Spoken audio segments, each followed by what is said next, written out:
Shalom jemaat yang dikasihi Tuhan. Mari bersama-sama sebelum kita mulai ibadah, kita mau bersatu di dalam doa. Tuhan, kami bersyukur pagi hari ini kami boleh berkumpul kembali, masuk di dalam hadirat Tuhan, bersama-sama dengan saudara-saudara seiman kami untuk memuji dan memuliakan Tuhan. Kami percaya Tuhan hadir di tempat ini melawat setiap hati kami yang rindu kepada Tuhan. Dan kami akan pulang dari tempat ini dengan satu pengharapan bahwa Tuhan tidak pernah meninggalkan setiap kami. Terima kasih Tuhan, kami serahkan seluruh rangkaian ibadah kami dari awal, pertengahan hingga akhirnya ke dalam tangan Tuhan. Ya Tuhan, Engkau yang beracara Tuhan, biar Engkau sempurnakan, biar semuanya hanya untuk kemuliaan nama-Mu. Dalam nama Yesus kami berdoa dan mengucap syukur. Haleluya. Sekali lagi shalom, shalom. Boleh bangkit berdiri, kasih salam sehati kepada kiri kanannya, bilang Tuhan mengasihimu. Haleluya. Kita mau bersuka cita hari ini, memuliakan Tuhan kita yang percaya. Kita bertepuk tangan buat Tuhan kita, yes.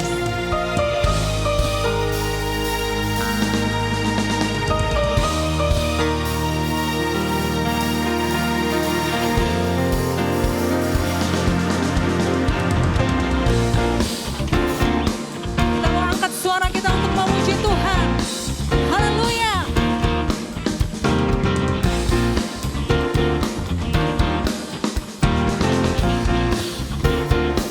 Katakan. Angkatlah suaramu, puji dan serukan nama Yesus.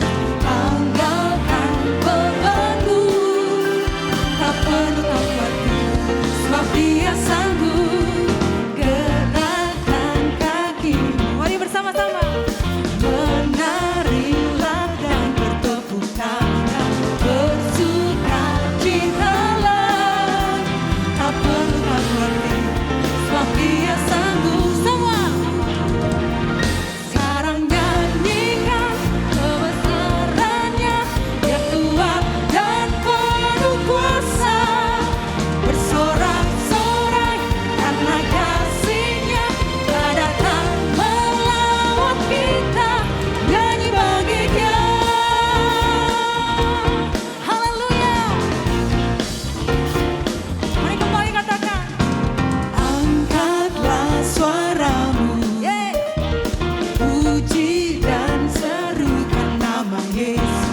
Tanggalkan bebanmu, tak perlu kau khawatir, sebab Dia sanggup. Mari sama-sama gerakkan kakimu, menarilah dan bertepuk tangan, bersukacitalah, tak perlu kau khawatir, haleluya, sebab Dia sanggup. Sama-sama katakan.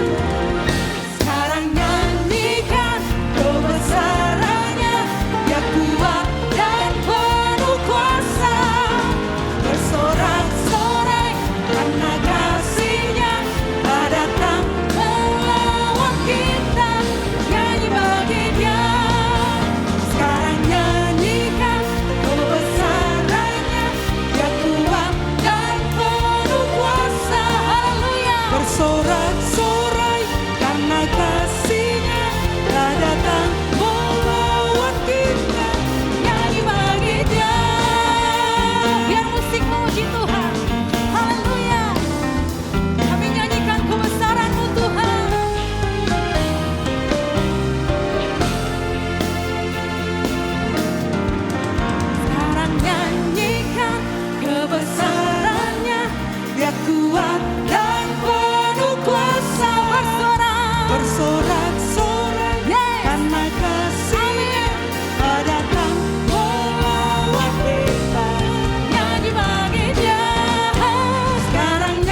kami percaya Tuhan bertahta di atas setiap puji-pujian kami.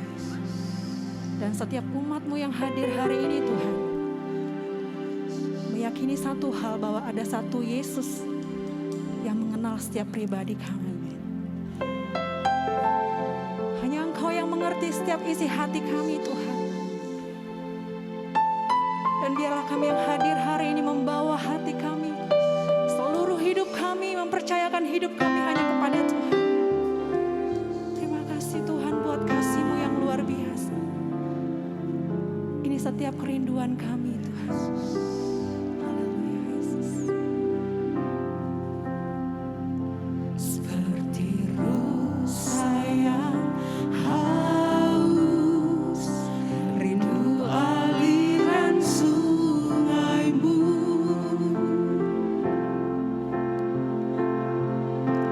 Hatiku tak tahan menunggu-Mu.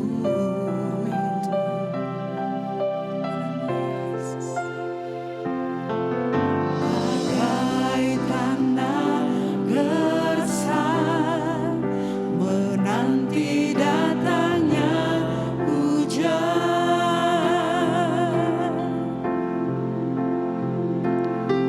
begitupun jiwaku Tuhan. Ampun katakan hanya Engkau,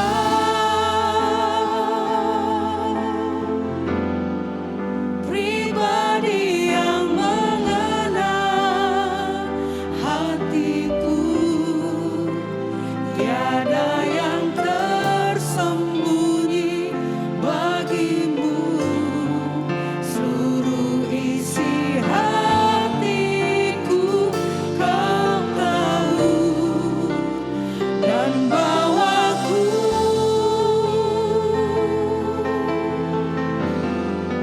untuk lebih dekat lagi padamu,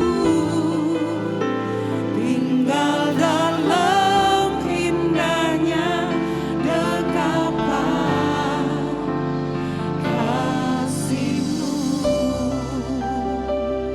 Ini setiap kerinduan hati kami Tuhan.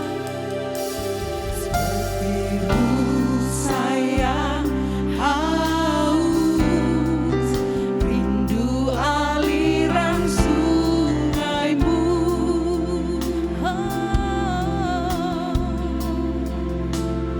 Hatiku tak tahan menunggu-Mu. Bagai tanah gersang, bagai tanah gersang, demikianlah jiwa kami datang di karena Engkau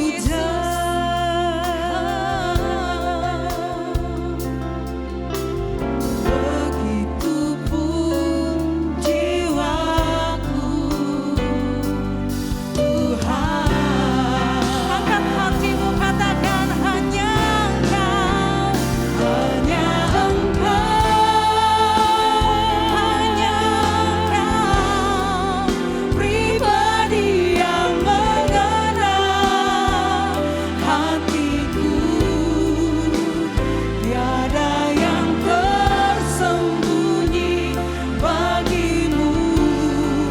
Seluruh isi hatiku Kau tahu, dan bawaku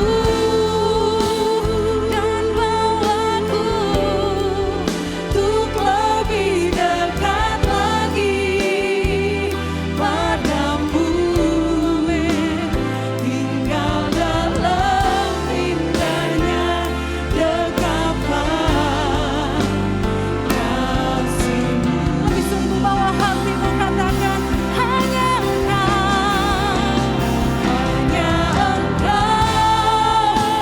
Engkau Tuhan, pribadi yang mengenal setiap hati kami.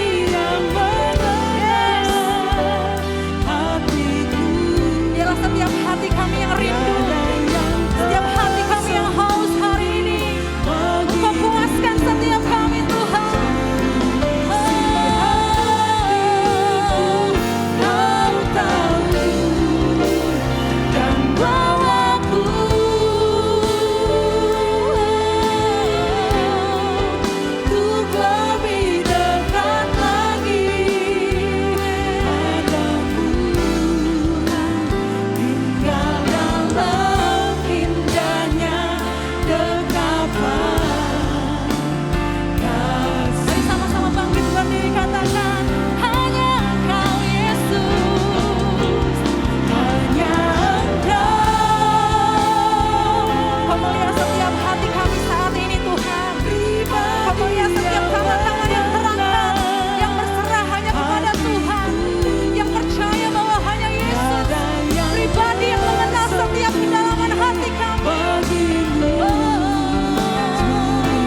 Tuhan lebih lagi.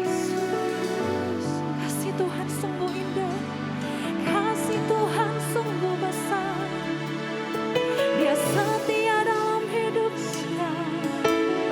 Dia Allah yang hidup. Dia Allah yang setia.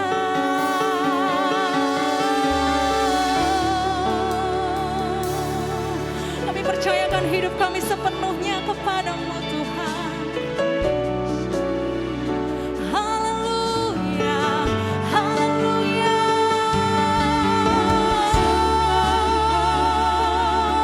Mari Roh Kudus penuhi hati kami. Mari Roh Kudus lawat setiap kami. Dia ada di tempat ini. Dia siap mengubahkan hidupmu. Dia siap memulihkan hidupmu. Mari bawa hatimu lebih lagi. Haleluya. Terima kasih Tuhan. Roh Kudus tercurah di tempat ini. Haleluya. Terima kasih Tuhan.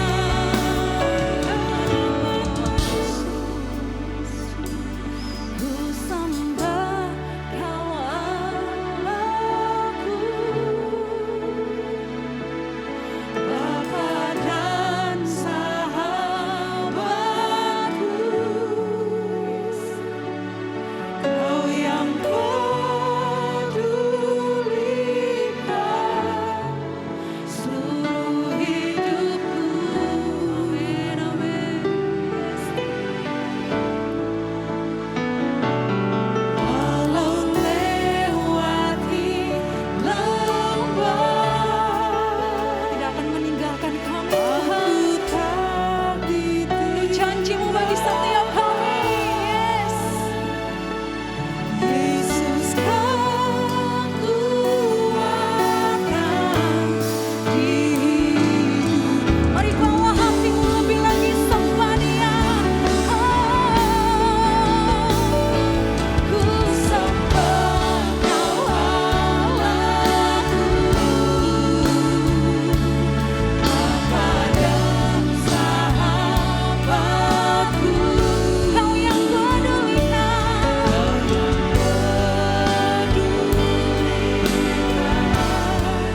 seluruh hidupku.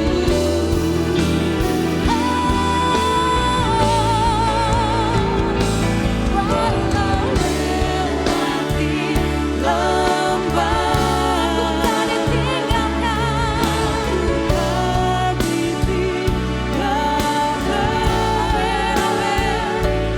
Yesus kekuatan di hidup. Mari angkat tanganmu lebih lagi, katakan, ku sembah Kau Allahku. Ku sembah Kau Allahku, Bapa dan sahabatku. Kau yang pedulikan seluruh hidupku.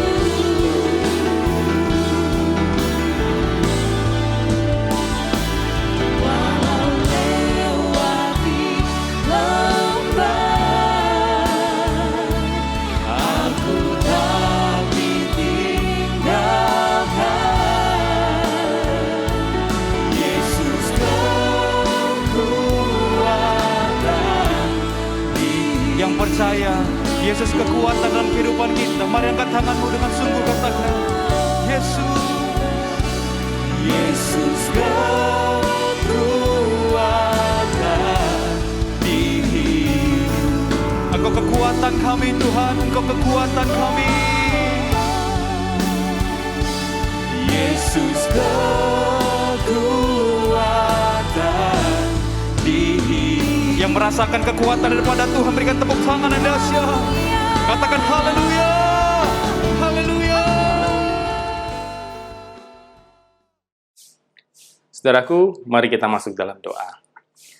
Tuhan Allah Bapa kami yang di surga, mengucap syukur kalau pada kesempatan ibadah online hari ini, kami sudah berkumpul, kami sudah menaikkan pujian pengagungan kami kepadamu. Kami mengucap syukur Tuhan untuk kesempatan yang indah meskipun kami hanya bisa bertemu melalui ibadah online ini. Tapi kami percaya Tuhan, apapun caranya, apapun metodologinya Tuhan, Kau tetap bisa memberkati kami. Mari Tuhan, sekarang tiba saatnya buat kami untuk duduk diam dan mendengarkan firman-Mu. Berbicaralah buat kami Tuhan, kami semua membuka telinga kami, membuka hati kami, persiapkan hati kami untuk mendengar firman-Mu. Kami ingin belajar apa yang menjadi kehendak dan isi hati-Mu buat kami. Kami mau mengerti rencana-Mu buat kami Tuhan. Terima kasih Tuhan, Kau yang urapi, hamba-Mu yang menyampaikan firman-Mu, dan setiap kami yang duduk mendengarkan, sehingga kami semua diberkati oleh firman-Mu pada hari ini. Terima kasih Tuhan, kami serahkan pemberitaan firman-Mu ke dalam tangan-Mu, hanya di dalam nama Tuhan Yesus Kristus kami berdoa dan mengucap syukur. Haleluya. Amin. Baik, hari ini saya akan menyampaikan firman dengan judul Hidup Merugikan Jadi Berguna. Filemon pasal 1 ayat 9b sampai 11 berbunyi demikian. Aku Paulus yang sudah menjadi tua, lagi pula sekarang dipenjarakan karena Kristus, mengajukan permintaan kepadamu mengenai anakku yang kudapat selagi aku dalam penjara, yakni Onesimus. Dahulu memang dia tidak berguna bagimu, tetapi sekarang sangat berguna baik bagimu maupun bagiku. Saudara-saudara, saya pernah membaca kisah tentang seorang yang bernama Teddy Hung. Dia adalah bos triad Hong Kong, mafia internasional. Dia punya bisnis 200 kasino lebih di Hong Kong, Macau, dan Filipina. Dia juga punya bisnis lain, bisnis narkoba, bisnis prostitusi. Satu kali dia ditangkap polisi masuk ke dalam penjara, tapi di penjara itu justru dia mengeluarkan biaya besar merenovasi penjara sehingga kamarnya seperti di hotel bintang 5. Istri Teddy Hung ada 4, pacarnya belasan, banyak artis Hong Kong. Pada waktu di penjara ada seorang Kristen yang suka melayani para tahanan dan juga memberikan Alkitab kepada Teddy Hung. Teddy Hung bilang, saya nggak percaya Yesus, saya nggak butuh Tuhan kamu. Saudara, tetapi pendoa ini selalu setia. Dan satu kali ketika berpapasan dia sempat ngomong begini kepada Teddy. Teddy, kamu orang yang sangat terkenal di Hong Kong. Tapi kalau kamu mati kira-kira orang akan mengenal kamu sebagai apa ya? Pertanyaan itu membuat dia tidak bisa tidur. Apalagi memang dia depresi, insomnia. Dan dia pikir bener ya. Saya kalau mati akan dikenal sebagai raja judi, sebagai orang yang menghancurkan banyak rumah tangga, karena mungkin orang juga karena bisnis prostitusi kemudian menjadi bercerai, ada yang bunuh diri karena bangkrut akibat kalah berjudi. Waduh, tidak nyaman sekali sebutan itu. Dan saudara, di tengah kegelisahan hatinya, dia cari Alkitab yang dia pernah terima itu, dan kemudian dia pegang dan dia bilang, kalau Tuhan itu benar-benar ada, kalau Yesus adalah Tuhan, saya ingin bisa tidur. Karena dia sangat tersiksa oleh insomnianya. Belum sempat mengucapkan kata amin, dia sudah tertidur, baru besoknya bangun. Itu sebabnya dia mulai percaya kepada Tuhan. Dan apa yang terjadi setelah percaya, usahanya mulai bangkrut.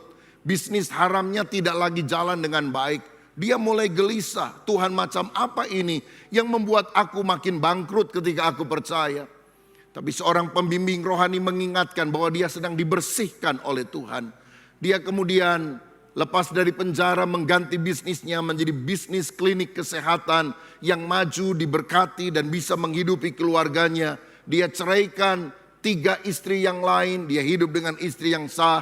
Seluruh pacar-pacarnya dia putuskan. Dan akhirnya dia menjadi seorang yang membuka gereja khusus untuk kaum gangster. Karena dia percaya gangster pun membutuhkan Yesus. Dan banyak di antara mereka yang kemudian diselamatkan. Hidup yang merugikan orang bisa dirubah menjadi hidup yang sangat berguna. Itulah karya Kristus dalam hidup kita. Hari ini kita membaca kisah ada seorang bernama Onesimus, budak Filemon, orang kaya yang tinggal di kota Kolose. Satu kali Onesimus ini mencuri uang dan kabur. Padahal dia adalah budak daripada Filemon.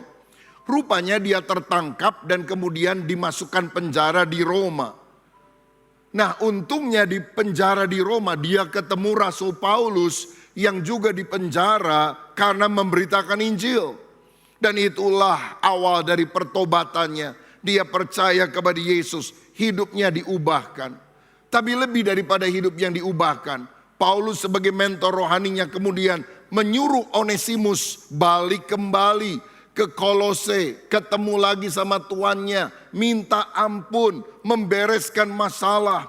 Dan karena Onesimus takut, karena hukuman pada waktu itu bagi budak yang lari adalah hukuman mati, saudara sekalian. Maka dia menyertakan anak rohani yang lain yang bernama Tikhikus, membawa surat yang ditulis sendiri oleh Paulus agar Filemon menerima bukan lagi sebagai budak tetapi sebagai saudara. Dan Filemon menerimanya, dan akhirnya Onesimus ini menjadi pelayan Tuhan. Saudara-saudara, dari sini kita melihat bahwa hidup yang merugikan, maling, bisa berubah jadi seorang pelayan Tuhan. Saya percaya seburuk apapun masa lalu saudara, Tuhan memiliki masa depan yang indah untuk kita sekalian. Tuhan merencanakan untuk kita sungguh-sungguh bermanfaat, berguna untuk banyak orang dan membawa keharuman nama Kristus. Siapa yang rindu hidupnya dipakai juga sedemikian. Boleh angkat tangan, berikan tepuk tangan yang meriah untuk Tuhan kita. Nah, tapi bagaimana caranya supaya kita bisa berubah dari hidup yang merugikan menjadi hidup yang bermanfaat, yang berguna, yang berbuah untuk kemuliaan Tuhan. Yang pertama kuncinya kita harus mengenal Kristus. Saya yakin orang yang berjumpa dengan Kristus, orang yang lahir baru, hidupnya akan berubah.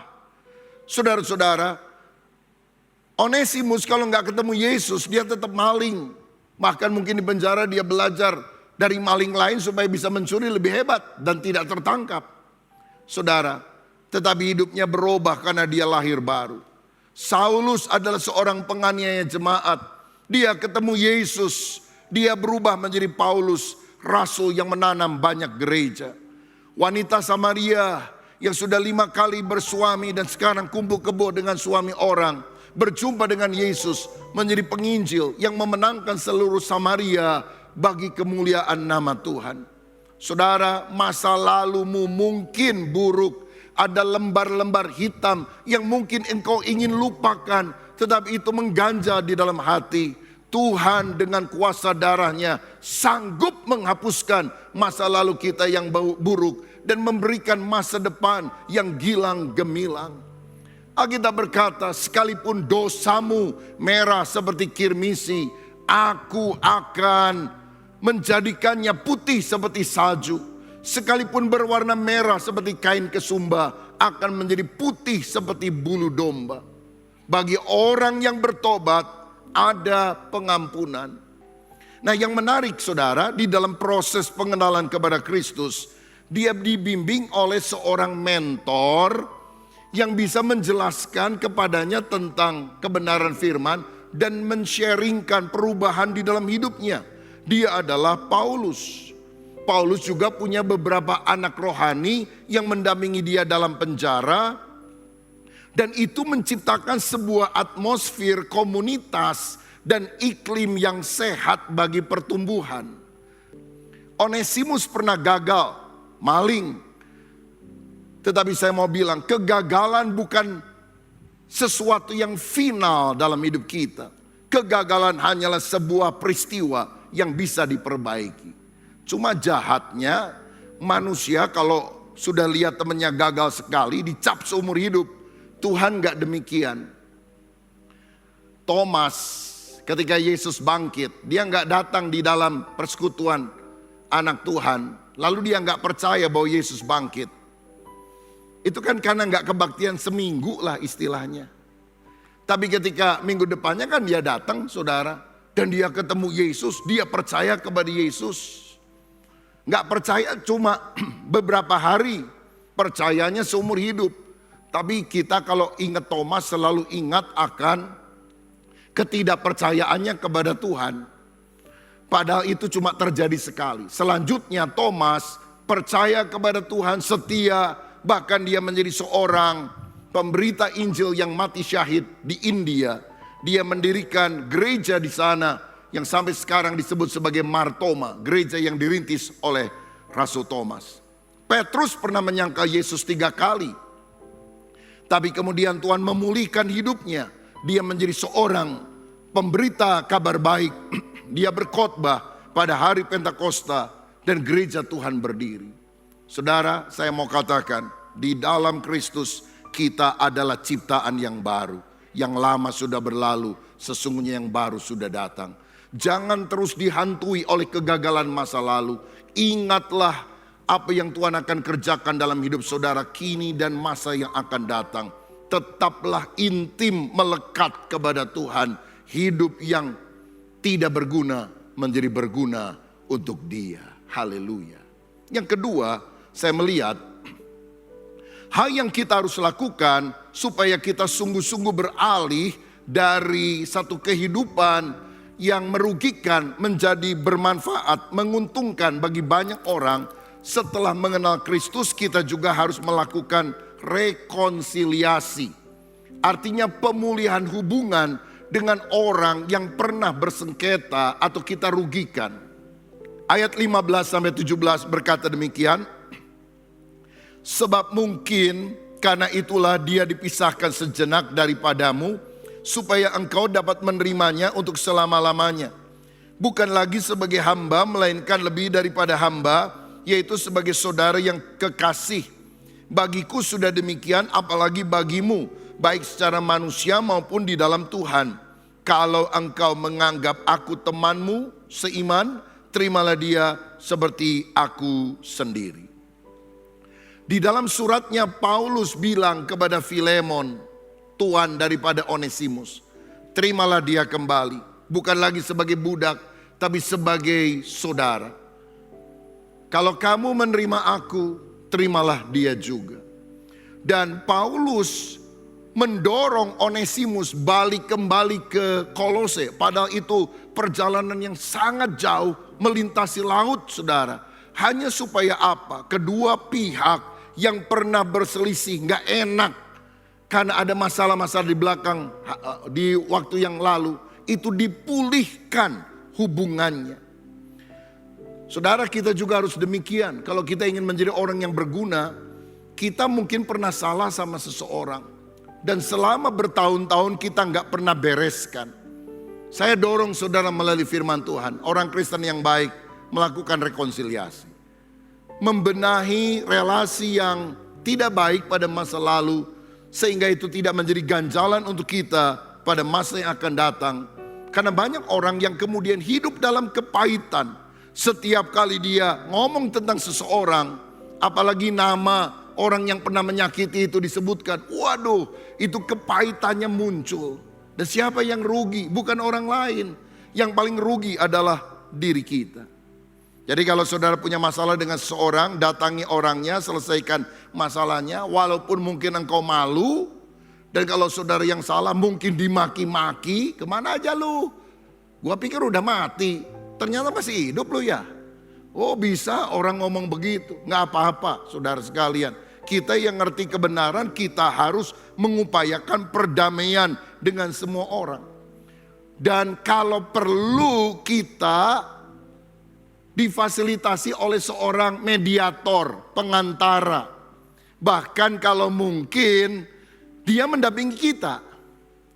Saya ingat satu kali ada orang yang punya hutang, jumlah cukup besar kepada seorang pengusaha. Dan sejak itu dia ngilang, saudara sekalian. Ditelepon gak diangkat, di SMS gak dibalas, didatangi rumahnya, udah pindah ke tempat yang lain. Sampai lebih kesel itu orang yang kasih utang. Waktu dia ceritakan pergumulannya kepada saya bimbing dengan firman, saya doakan dan saya bilang, tindakanmu sekarang, kamu harus pergi ke orang itu, minta maaf, berjanji akan melunasi hutang, minta dijadwal ulang. Dan kalau orang itu maki-maki kamu gak boleh balas, kamu harus terima karena kamu memang salah. Dan kamu harus kemukakan kesanggupanmu untuk membayar dengan itikat yang baik. Setelah saya sampaikan itu, seminggu kemudian saya telepon, gimana? Udah ketemu orangnya? Belum Pak, aduh takut saya, gak berani. Orangnya galak bener, punya debt collector, saya juga gemeter. Saya bilang, kamu tetap salah, kamu datangi bereskan. Saudara, dia tunda berminggu-minggu. Tapi satu kali dia telepon saya, Pak, saya udah bereskan masalah saya. Oh ya, bagus dong, saya bilang. Gimana akhirnya? Bisa ada rekonsiliasi. Jadi gini, pada waktu saya datang ke rumahnya, orang di rumah bilang, Bapak sedang dirawat di rumah sakit. Karena sakit. Sakit apa? Dengarnya sih sakit jantung. Aduh, dia pikir gak enak lah datang ke rumah sakit. Tetapi dia pikir-pikir, jangan-jangan dia sakit jantung gara-gara saya juga ini. Gak bayar-bayar utang. Maka dia bilang, udahlah saya datangi. Akhirnya dia datangi ke rumah sakit itu, saudara-saudara. Orangnya sedang dirawat, lagi lemah. Biasanya galaknya luar biasa. Tapi dalam kondisi lemah itu, dia datang dan dia bilang, Pak, maaf, saya punya hutang, saya ngilang.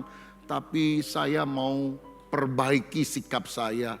Beri saya waktu, Pak ya. Saya akan cicil sekian lama supaya hutangnya bisa lunas. Itu orang lagi lemes, dia bilang gak apa-apa deh, gak apa-apa, bayar aja kapan kamu bisa, kapan kamu mau. Saudara, cepet-cepet dia pulang, haleluya. Berapa hari kemudian dia dengar orang ini sembuh karena apa? Salah diagnose, saudara sekalian. Saya bilang gini, bener kan kalau kamu berani melangkah, ada yang gak kepikir itu bisa terjadi. Tapi sikapmu harus bener. Kamu jangan jadi siluman, ngilang. Kamu harus bereskan, ada rekonsiliasi. Dalam Matius pasal yang kelima ayat 23-24 dikatakan, sebab itu jika engkau mempersembahkan persembahanmu di atas mezbah dan engkau teringat akan sesuatu yang ada dalam hati saudaramu terhadap engkau, tinggalkanlah persembahanmu di depan mezbah itu dan pergilah berdamai dahulu dengan saudaramu lalu kembali untuk mempersembahkan persembahanmu itu. Saudara bisa nyanyi di gereja, mendengarkan kesaksian pujian yang memberkati, tapi kalau hati kita nggak beres, persembahan kita nol loh di hadapan Tuhan. Tuhan bilang pergi berdamai dulu, baru engkau memberikan persembahan ke rumah Tuhan. Maka persembahanmu akan diterima.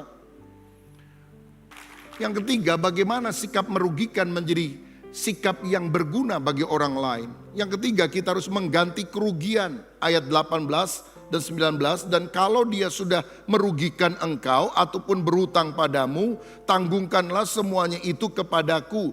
Aku Paulus menjaminnya dengan tulisan tanganku sendiri. Aku akan membayarnya, agar jangan kukatakan tanggungkanlah semuanya itu kepadamu, karena engkau berhutang padaku, yaitu dirimu sendiri. Paulus memberikan pembelajaran yang luar biasa. Kamu pernah curi, kamu pernah hutang, kamu berdamai. Kamu boleh minta ampun sama Tuhan, tapi kalau orang sudah dirugikan, kamu harus bayar. Kamu harus ganti. Saya yakin itu sikap Kristen yang benar. Ketika Sakius bertobat, dia bilang, orang yang aku pernah peras, aku pernah rugikan, aku ambil uangnya secara tidak benar, aku ganti 4 kali lipat. Dan Tuhan bilang, keselamatan sudah ada pada rumah ini. Keselamatan tidak datang karena Sakius memberikan uang kepada orang lain. Tetapi Yesus mau bilang, cirinya orang yang selamat adalah hatinya berubah dari egois menjadi berkemurahan kepada orang lain. Dia mau mengganti, melakukan restitusi, penggantian kepada orang yang pernah dia rugikan. Kalau saudara pernah konflik sama orang dan urusannya karena duit, saudara datang coba rekonsiliasi, bereskan. Dan kalau memang saudara pernah merugikan orang, saya mau bilang saudara gak cukup minta ampun sama Tuhan. Begini ya, kalau saudara misalnya sudah nikah, lalu satu kali kita membayangkan berhubungan seksual dengan orang lain, lalu kita mengaku, kita merasa bersalah, kita ngaku dosa. Gak usah ngaku sama orang itu, saudara. Apa kaitannya? Tapi kalau saudara merugikan orang, utang gak bayar, mungkin 10 juta, 100 juta, atau berapa, engkau gak cukup cuma minta ampun sama Tuhan. Minta ampun kepada Tuhan adalah jalan yang pertama. Tapi kedua, bereskan Kan dia dirugikan, saudara harus datang. Jangan yang utang lebih galak dari orang yang memberikan pinjaman. Itu bukan sikap Kristiani yang baik. Ada orang yang udah utang lalu ngilang, saudara, dicari-cari gak ketemu. Setelah 2-3 tahun ketemu berpapasan di sebuah mall. Langsung ini yang punya uang bilang, kemana kamu? Utang kok gak dibayar? Ini orang bilang, wah puji Tuhan, sekarang saya jadi orang Kristen. Dulu kan saya belum. Dan Alkitab berkata, jadi siapa yang ada di dalam Kristus, dia adalah ciptaan yang baru. Yang lama sudah berlalu, sesungguhnya yang baru sudah datang. Jadi yang lama-lama saya sudah tidak ingat, karena semuanya sudah hilang. Sejauh timur dari barat, Tuhan telah menghapus segala hutangku. Jadi utang apa ya? Ini kurang ajar ini saudara sekalian. Ini gak benar sikap begini. Harus dibayar hutangnya. Kalau gak mampu sekaligus dicicil. Jadi bagaimana hidup kita bisa berubah dari merugikan menjadi menguntungkan, berguna bagi orang lain. Itu terjadi kalau pertama kita mengenal Kristus. Hidupnya berubah, hatinya berubah. Kedua, melakukan rekonsiliasi. Yang ketiga, mengganti kerugian, bayar hutang. Dan yang terakhir, kita harus melayani Tuhan dan sesama. Ayat 13, sebenarnya aku mau menahan dia di sini sebagai gantimu untuk melayani aku selama aku dipenjarakan karena Injil. Ternyata setelah bertobat, Onesimus ini menjadi anak rohani dari Paulus. Dia melayani Paulus pada masa tuanya, apalagi dipenjara karena Injil. Dan itu diperkenankan oleh prajurit Roma yang menjaganya. Bahkan hidup daripada Onesimus ini baik sekali. Sampai akhirnya Paulus di ayat 12 berkata bahwa dia adalah buah hatiku. Gak gampang seorang pemimpin besar bilang mantan budak, mantan maling jadi buah hatiku. Ini berarti ada perubahan yang sangat radikal dalam hidupnya. Karena itu terimalah Filemon, orang ini bukan sebagai budakmu, tetapi sebagai saudaramu. Suruh dia melayani Tuhan. Nah saudara, ngomong-ngomong soal Onesimus. Onesimus itu saudara tahu artinya apa? Useful, berguna. Loh hidupnya itu namanya berguna. Tapi hidupnya gak berguna karena maling saudara. Tapi ada perjumpaan pribadi dengan Kristus membuat hidupnya sesuai dengan nama yang dia miliki. Berguna. Saya percaya kita semua juga di pemandangan Tuhan adalah orang yang useful, berguna. Fruitful, berbuah untuk Tuhan. Itu yang Tuhan inginkan. Kalau pernah gagal, benahi hingga akhirnya hidup kita menjadi berkat. Saudara, menurut catatan dari Ignatius, murid Rasul Yohanes yang hidup pada awal abad kedua, Onesimus ini di kemudian hari setelah melayani di Kolose bersama dengan Filemon, menjadi pemimpin gereja, menjadi uskup di Efesus. Oh luar biasa, mantan maling, mantan budak, jadi uskup pemimpin rohani di Efesus. Efesus waktu itu termasuk di dalam kota besar, dan gereja di sana juga bukan gereja yang kecil, tapi gereja yang mengalami perkembangan. Dia menjadi pemimpin rohani yang hebat di sana. Dan menurut catatan Ignatius ini, pada akhir hidupnya Onesimus ditangkap oleh tentara Romawi dan menjadi martir karena dia tidak pernah mau menyangkal Yesus. Wow, luar biasa. Dahsyatnya hidup yang diubah oleh Kristus. Saudara, saya mau bilang lebih baik mantan maling daripada mantan pendeta. Hidup yang buruk Tuhan bisa ubah karena kita sungguh mengenal Dia. Karena itu mari kita hidup tidak egois, memikirkan diri sendiri, tapi jadi berkat, melayani Tuhan. Jangan hanya kejar uang sebagai pencapaian utama dalam hidup kita. Jadilah orang yang berdampak bagi banyak orang. Ini nilai yang harus kita miliki di dalam kehidupan. Saudara tahu Shin Tae-yong dari Korea Selatan? Dia pelatih timnas U23 ya. Kemarin dia mengantar Indonesia jadi runner up Piala AFF dan cuma kalah di final sama Thailand. Tapi Shin Tae-yong tetap dihormati karena dia membawa Indonesia lumayanlah jadi runner up. Kan jarang-jarang juga saudara sekalian ya. Lalu kemudian dia ditanya. Dan Sintayong ngomong gini, sebetulnya saya ini mau dikontrak oleh sebuah kesebelasan dari China. Tapi saya pilih Indonesia. Loh kenapa? Apa bayarnya lebih besar? Enggak, yang China jauh lebih besar. Loh kenapa Indonesia?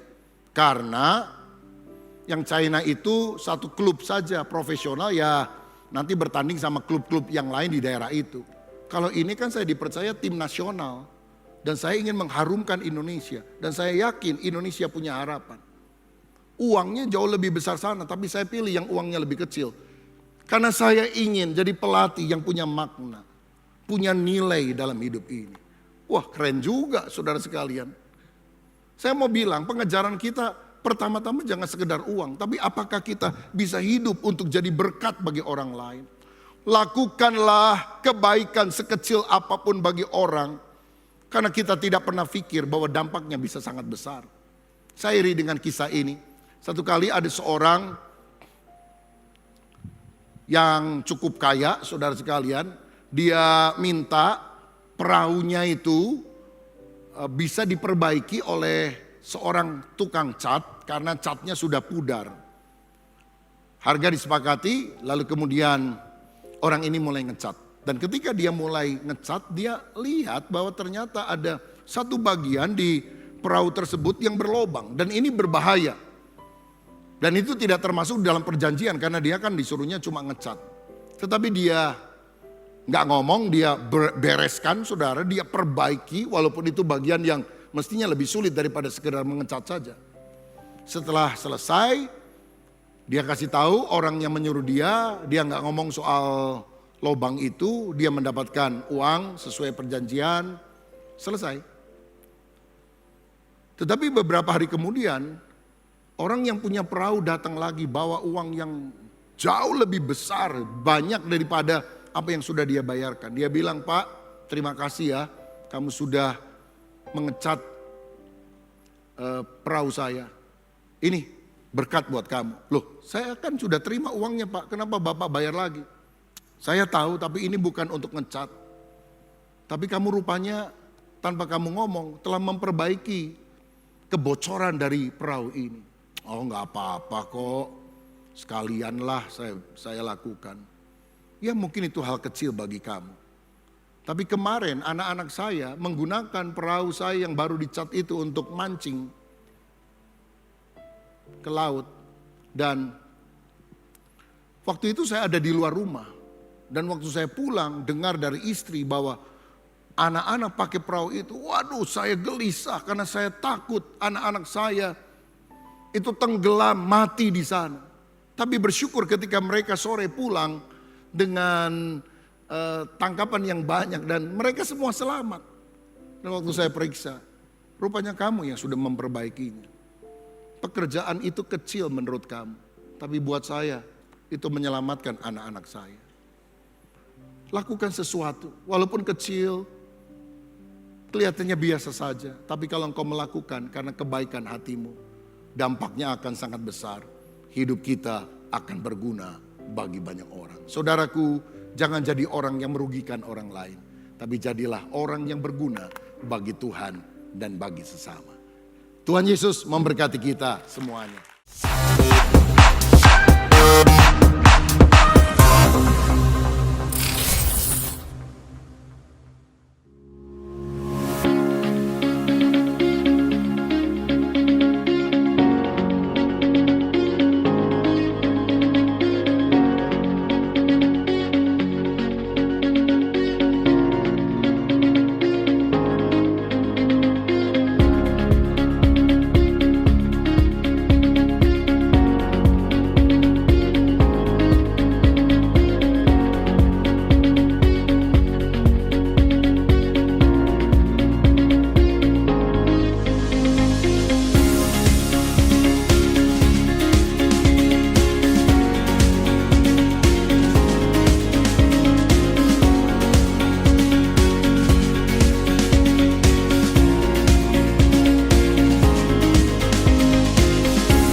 Mari memuji dan menyembah Tuhan bersama-sama dalam Worship Night.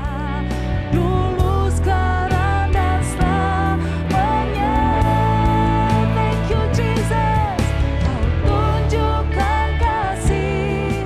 Yang diadakan pada Kamis, 28 Juli jam 7.30 malam, live on YouTube channel GBI Bethel. Disertai renungan malam bersama Pendeta Dr. Rubin Adi Abraham. Hidup dalam pengharapan, bagian keempat. Bapa, kau setia.